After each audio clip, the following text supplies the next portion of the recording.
13 सितंबर को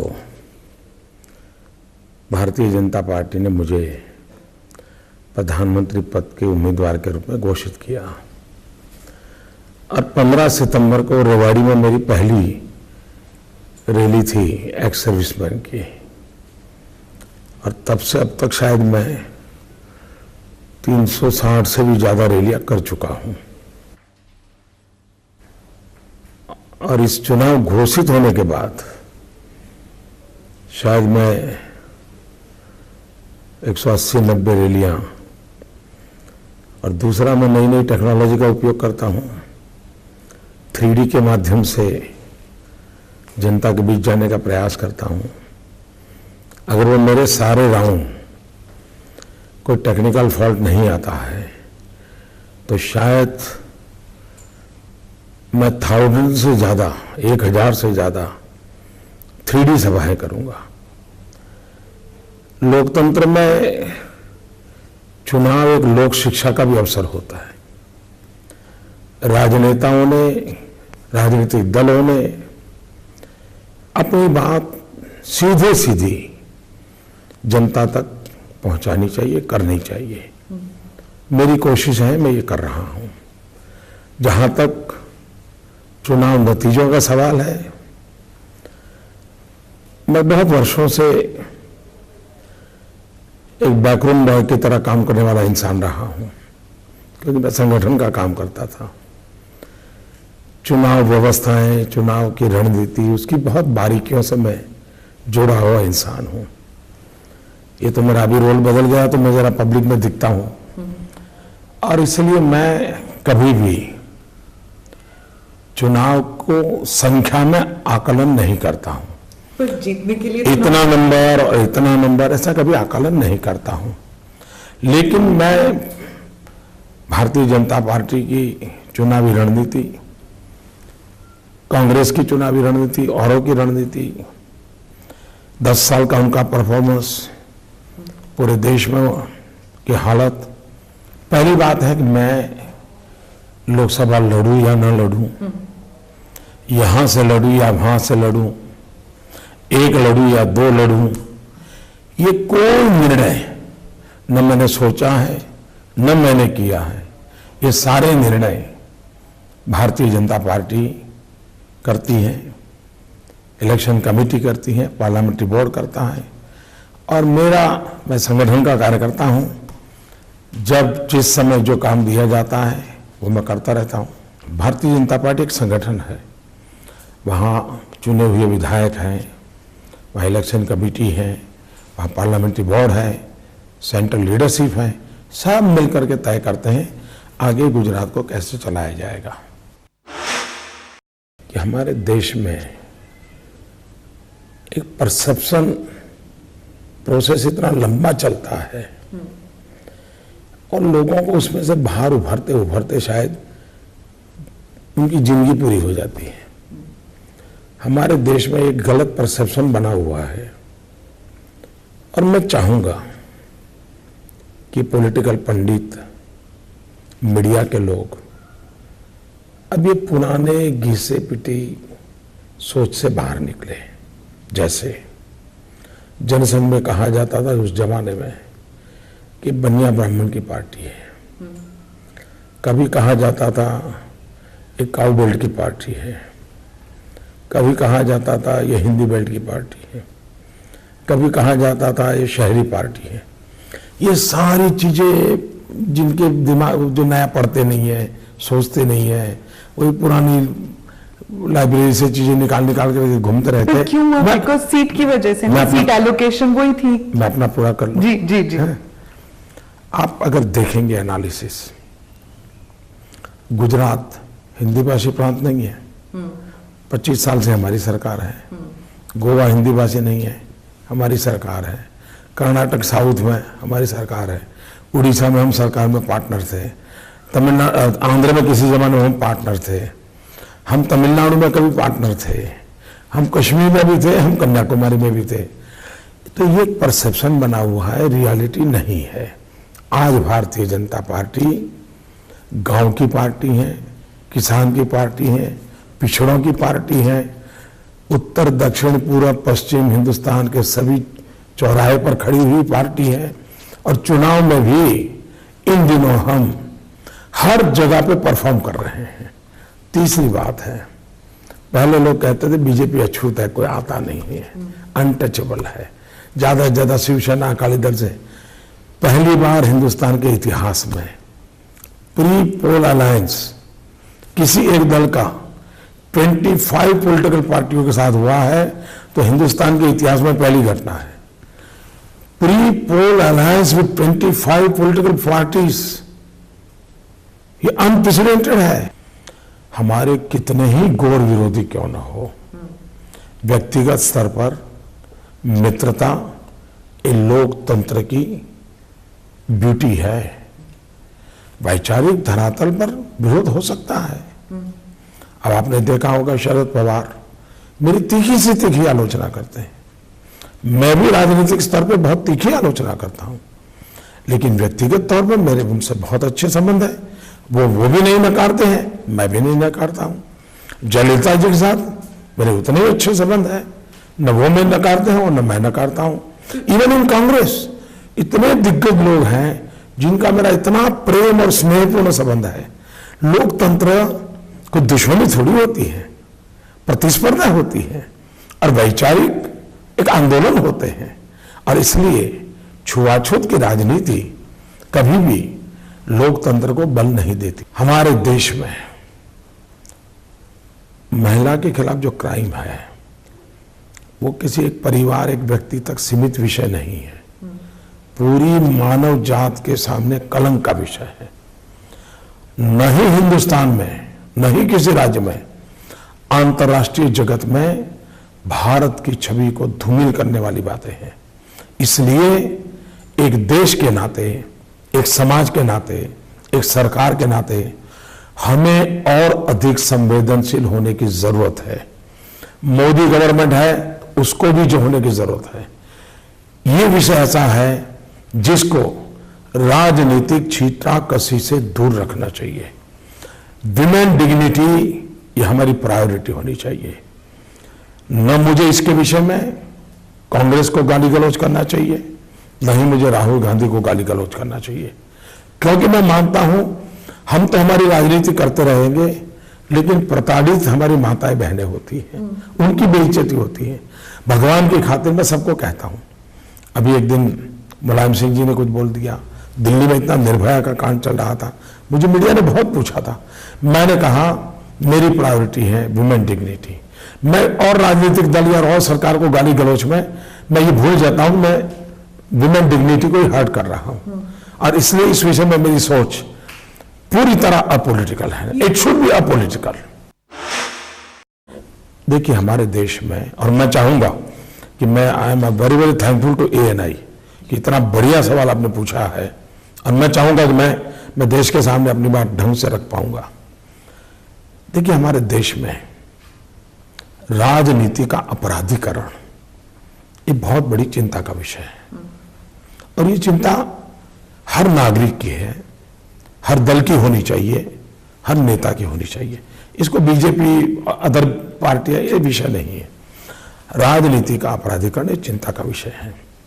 शुरू में क्या हुआ, हमारे देश में जो नेतृत्व आया वो आजादी के आंदोलन में से उभर करके आया, उसके बाद समाज सेवा में से आया, उसके बाद जातिवाद की तरफ नेतृत्व चला गया।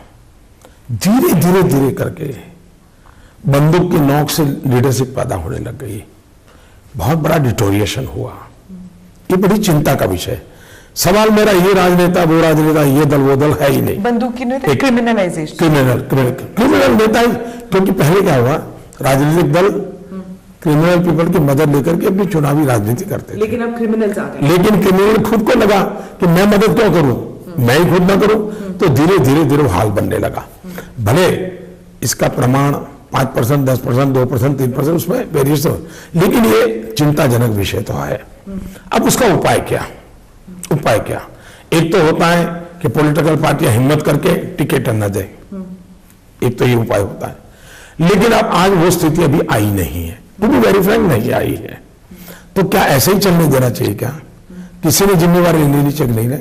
मैंने मन में ठान ली है कि इस बार जो भी एमएलए चुन करके बैठे हुए हैं, जो भी एमपी चुन करके बैठे हुए हैं, किसी भी दल के क्यों ना हो, भारतीय जनता पार्टी के होंगे तो भी, जिन पर ऑलरेडी केसेस दर्ज हुए हैं, सुप्रीम कोर्ट को मैं रिक्वेस्ट करूंगा कि इन सब के लिए स्पेशल कोर्ट तय करे और ये जितने इनके क्रिमिनल केसेस हैं इसका जजमेंट 1 साल में दे दे, ताकि एक बार अगर जो गुनहगार होगा और गुनाह सिद्ध हो जाएगा तो जेल चला जाएगा, तो उसकी सीट खाली हो जाएगी, तो नॉन क्रिमिनल व्यक्ति उस सीट को भरेगा।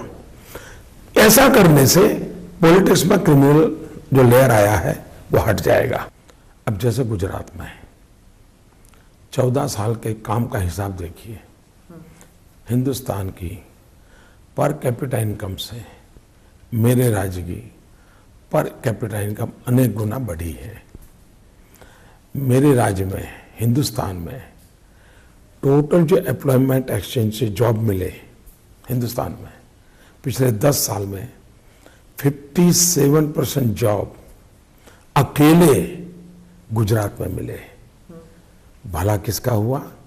गरीब नौजवान का हुआ। मेरे यहाँ पहले 2% एग्रीकल्चर ग्रोथ था, 10 साल में 10% एग्रीकल्चर ग्रोथ हुआ। भला किसका हुआ? किसान का हुआ। मेरे यहाँ टूरिज्म नहीं था, नामो निशान नहीं था।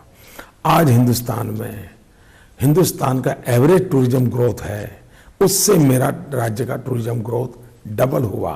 कौन कमाया? चाय वाला कमाता है, ऑटो वाला कमाता है, बिस्किट बेचने वाला कमाता है, हैंडीक्राफ्ट बेचने वाला कमाता है। तो ट्रिकल डाउन आपके यहाँ चाहिए? एक मिनट, विकास हुआ। विकास सबका हो रहा है और सबका विकास होना चाहिए। इसी को लेकर के मेरी साथ not only that, small scale industries, आपको जानकर के आनंद होगा, झूठ बोलने वालों को हैरानी होगी। पूरे हिंदुस्तान का जो स्मॉल स्केल इंडस्ट्री का ग्रोथ है, 80% ग्रोथ स्मॉल स्केल इंडस्ट्री का गुजरात ने दर्ज करवाया है। और इसलिए आरोप लगाने वालों के पास अब मोदी के खिलाफ कहने के लिए कुछ बचा नहीं है। और दूसरा, ऐसी कैसी दिल्ली में सरकार मरी पड़ी हुई है कि जो मोदी के इतने पापों के बाद भी उस पर हाथ भी नहीं लगा पाती है। जो पापों का वो गिनती करते हैं, तो दिल्ली में ऐसी सरकार को तो 1 मिनट नहीं रहने देना चाहिए जिसके पास भाषण में बोलने के लिए मोदी के खिलाफ 1000 आइटम है और कदम उठाने के लिए 1 आइटम नहीं है। तो ऐसी निकम्मी सरकार को अब देश ने 1 मिनट रहने नहीं देना चाहिए। अब देखिए, मार्केटिंग दुनिया में एक महत्वपूर्ण बात है, लेकिन मैं ये कहूं कि भाई आप, मेरा ये 10 किलोमीटर रोड बना है और बहुत बढ़िया एडवर्टाइजमेंट कर दूं, लेकिन मेरे गुजरात के लोगों को तो रोड दिखेगा कि नहीं दिखेगा? उसको तो मार्केटिंग ही चलती है, उसको रोड दिखेगा। मैं कहूंगा मैंने पानी पहुंचाया, मार्केटिंग से पानी नहीं पहुंचता है, पानी पहुंचेगा तो मानेगा। मैं कहूंगा हमने 24 घंटे बिजली दी, मार्केटिंग से बिजली नहीं आती है, बिजली पहुंची तो मानेगा। गुजरात की जनता ने 2002 में हमारी बात को माना, 2007 में हमारी बात को माना, 2012 की हमारी बात को माना, 2004 के लोकसभा में हमारा माना, 2009 की लोकसभा में माना, 2014 की लोकसभा में मान रहा है। कॉरपोरेशन की जनता मान रही है, पंचायत की जनता मान रही है, नगरपालिका चुनाव की जनता मान रही है। पूरा गुजरात पिछले 15 साल से आंखों से जो देखता है, जो अनुभव करता है, उसको मानता है। वो मार्केटिंग से नहीं मानता है।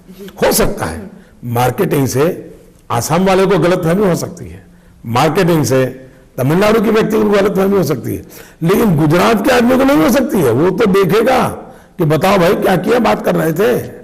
और इसलिए मोदी सरकार का परफॉर्मेंस सच्चाई की धरातल पर तोला हुआ है, डिस्टिंक्शन मार्क से पास हुआ है।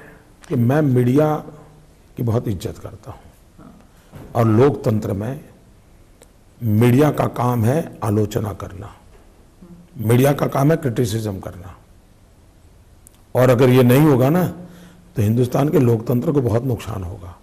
और इसलिए मैं तो भगवान से प्रार्थना करता हूं कि हिंदुस्तान का मीडिया इतना ताकतवर बने, इतना ताकतवर बने, और क्रिटिसिज्म भी इतना बढ़िया करे, आलोचना इतनी बढ़िया करे, देश का भला होगा। लेकिन प्रॉब्लम मीडिया का नहीं है, प्रॉब्लम न्यूज ट्रेडर्स का है। न्यूज ट्रेडर एंड मीडिया दो चीजें अलग है। न्यूज ट्रेडर्स के वेस्टेड इंटरेस्ट है, न्यूज ट्रेडर्स के स्पॉन्सरर्स हैं। देश में लोगों को शिक्षित करना पड़ेगा, न्यूज ट्रेडर कौन है और सच्चा मीडिया कौन है। क्रिटिसिज्म के बिना सुधार हो ही नहीं सकता जी, इम्पॉसिबल है। कोई व्यक्ति पूर्ण नहीं होता है। क्या मोदी में कुछ कमियां नहीं होगी क्या? मोदी में बुराइयां नहीं होगी क्या? वो कौन बताएगा? मीडिया को बतानी चाहिए। अगर मैं 2002 के चुनाव हार गया होता ना तो कोई ये सवाल पूछता नहीं, 2007 का हार गया होता तो कोई पूछता नहीं। एक छोटी टोली है, इनको लगता है कि हमने इतनी मेहनत की, मोदी पर इतना हमने तूफान चलाया, ये हारता क्यों नहीं है, ये मरता क्यों नहीं है, ये खत्म क्यों होता नहीं है। ये उनकी जिद है कि हम मोदी को नीचा दिखा करके रहेंगे, हम मोदी को नीचा गिरा करके रहेंगे। तो ये उनको, दूसरी बात है, मैं कन्विंस हूं अगर मोदी पर जो इल्जाम लगाए गए हैं और उसमें रत्ती भर भी सच्चाई, अगर 100 इल्जाम है लेकिन एक में भी सच्चाई हो, मैं मानता हूं भारत के उज्जवल भविष्य के लिए, भारत में उज्जवल परंपराओं के लिए चौराहे पर खड़े रख करके मोदी को फांसी देनी चाहिए और ऐसी मोदी की बुरा हाल करना चाहिए ताकि भविष्य में 100 साल तक कोई ऐसा पाप कर न सके। अगर पाप किया है तो माफी मांग करके माफ करने का तरीका क्या है? ये गलत तरीका है। माफ मोदी को करना ही नहीं चाहिए, कतई नहीं करना चाहिए। मैं प्रार्थना करता हूं दुनिया की जो भी न्यायिक व्यवस्था है उन सारी न्यायिक व्यवस्थाओं से मोदी की पूरी तरह जांच पड़ताल होनी चाहिए और दूर दूर दूर दूर दूर छोटी सी भी गुनाह या गलती ध्यान में आती है, चौराहे पर फांसी देनी चाहिए, मोदी को कतई माफ नहीं करना चाहिए। और टोपी नंबर 1 हो गया। दूसरा, मेरा स्पष्ट मत है कि मैं मेरी परंपराओं का पालन करता हूं, मैं सबकी परंपरा का आदर करता हूं। पालन मेरी परंपराओं का होगा और मुझे इसका गर्व है। दूसरी बात है, हम जानते हैं गांधी को कभी टोपी नहीं पहननी पड़ी, पंडित नेहरू को कभी टोपी नहीं पहननी पड़ी, सरदार वल्लभ भाई पटेल को कभी टोपी नहीं पहननी पड़ी। पिछले दो दशक में ही ये राजनीतिक रंग ले लिया है और मैं अपीजमेंट पॉलिटिक्स का विरोधी हूं। गांधी जी पीएम कैंडिडेट तो नहीं? मैं अपीजमेंट पॉलिटिक्स का विरोधी हूं। ये जो अपीजमेंट के सिंबल है उसको मैं कभी फॉलो नहीं करूंगा और इसलिए अपीजमेंट करके, हां मैं ये चाहूंगा कि अगर मुसलमान की टोपी के साथ कोई खिलवाड़ करता है तो उसको सजा होनी चाहिए।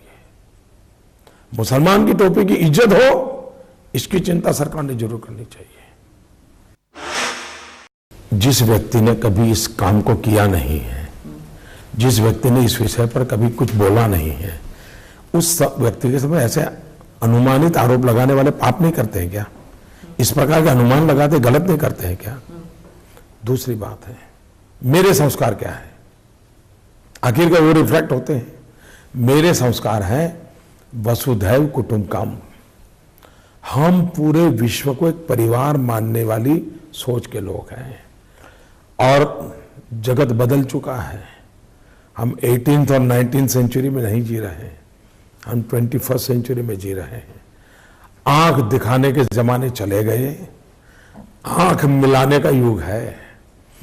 सबसे आंख मिला करके कारोबार चलने चाहिए, न आंख झुका करके जीना चाहिए, न आंख दिखा करके जीने का सपना देखना चाहिए।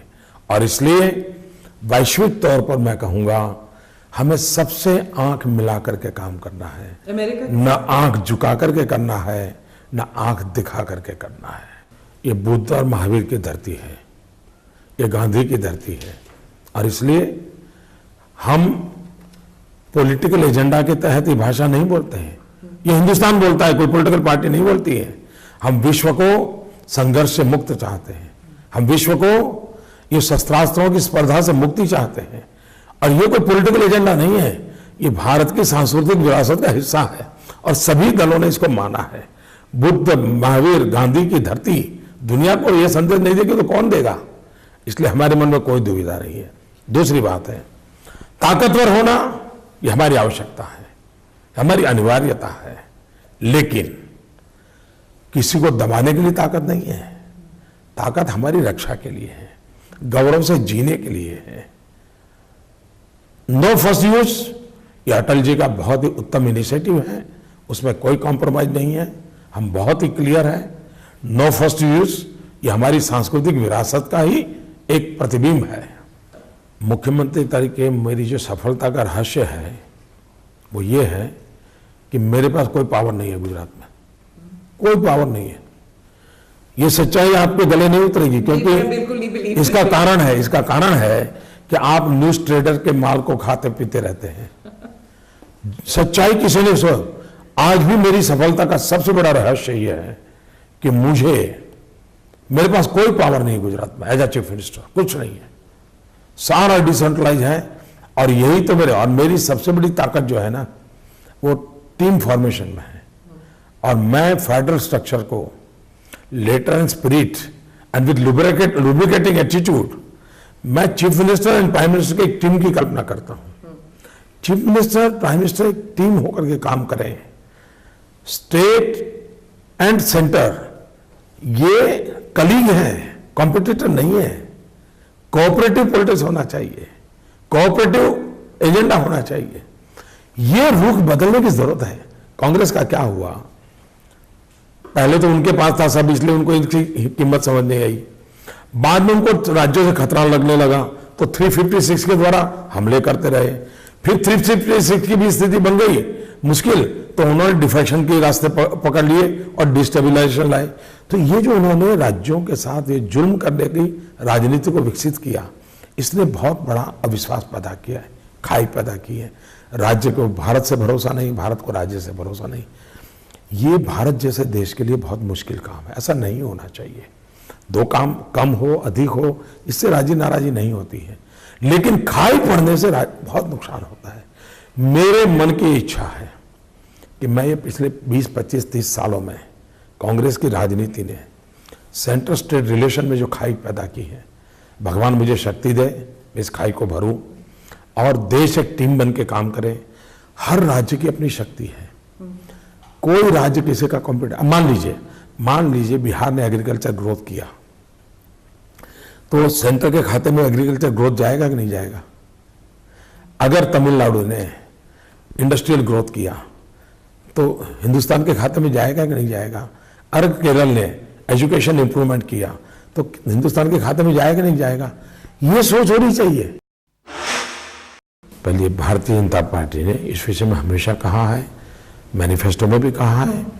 देखिए, हर चीज के लिए लोकतंत्र में बहस तो बहुत स्वाभाविक बात है, बहस कोई बुरी चीज नहीं है।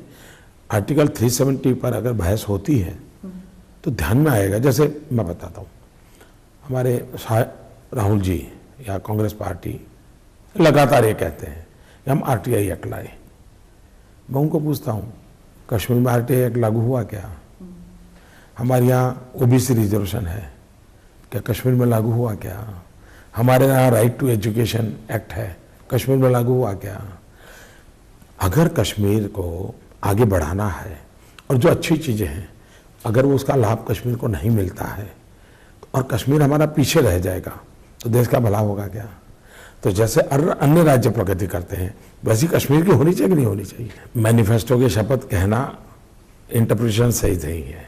अच्छा, दरअसल वो फिर से मैं बताता हूं, चश्मा के नंबर वाली बात, ये बात मैंने पहली बार नहीं कही है। मैंने 2002 में पब्लिकली कहा था, 2007 के गुजरात के चुनाव में कहा था, 2012 में भी कहा था, और मैंने ये भी कहा था कि मैं जो चुनाव के बाद बोलता हूं तो अगले चुनाव में जब आऊंगा इसी बात को दोबारा आपसे पूछूंगा कि भाई मैंने जो कहा था मैंने पूरा किया है।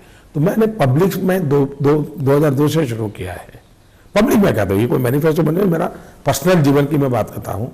मैं कहता हूँ कि आपने मुझे पद दिया है वो ऐशो आराम के लिए नहीं है, मैं कठोर परिश्रम करूंगा, इसमें मैं कोई कमी नहीं रखूंगा। ये मैं 2002 से बोलता आया हूं। दूसरा मैं कहता हूं कि मैं मेरे लिए नहीं जनता के लिए काम करूंगा।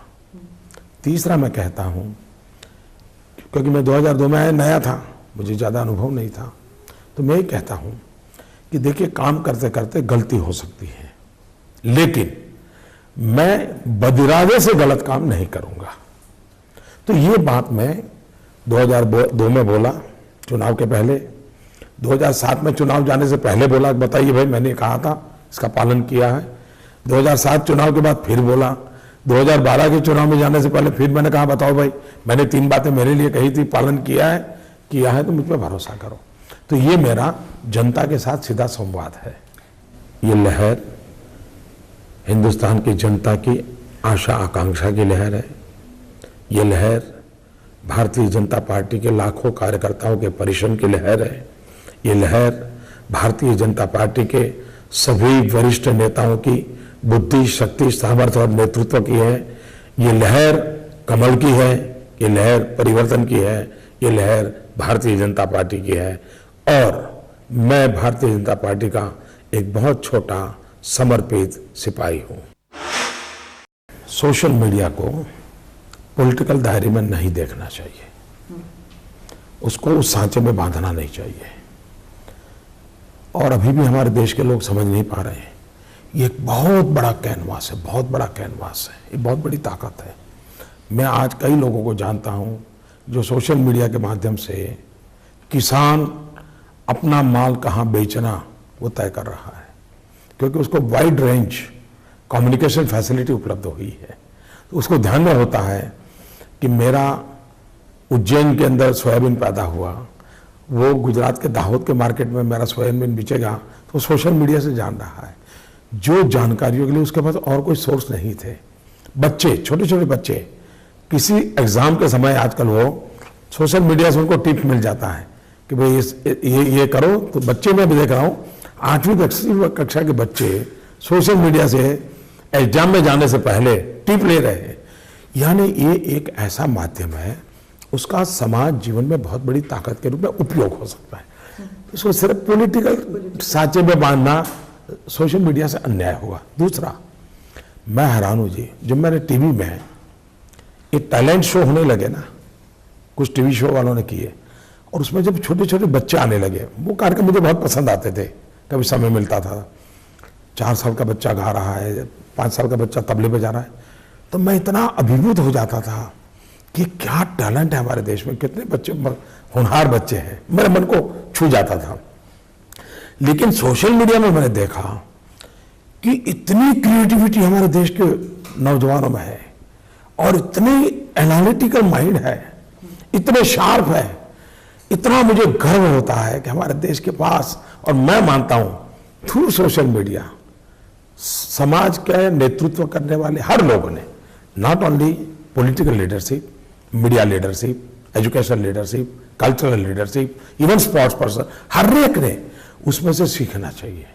सोशल मीडिया सिखाने के भ्रम में नहीं रहना चाहिए, सीखने के माध्यम के रूप में लेना चाहिए। और मैंने सोशल मीडिया को सोर्स ऑफ इंफॉर्मेशन के रूप में लिया है। मैंने सोशल मीडिया को जनता जनार्दन के दूर सुदूर व्यक्ति से कनेक्ट होने के लिए एक हाईवे के रूप में उपयोग किया है, जिसने मेरी स्ट्रेंथ को बढ़ाया है। मैंने सोशल मीडिया का उपयोग मेरी बातों को डिसमिनेट करने के लिए नहीं किया है, मैंने करोड़ों लोगों की बातों को ग्रहण करने के लिए लिया है। मेरा अप्रोच अलग है, इसके कारण मेरी ताकत बहुत बड़ी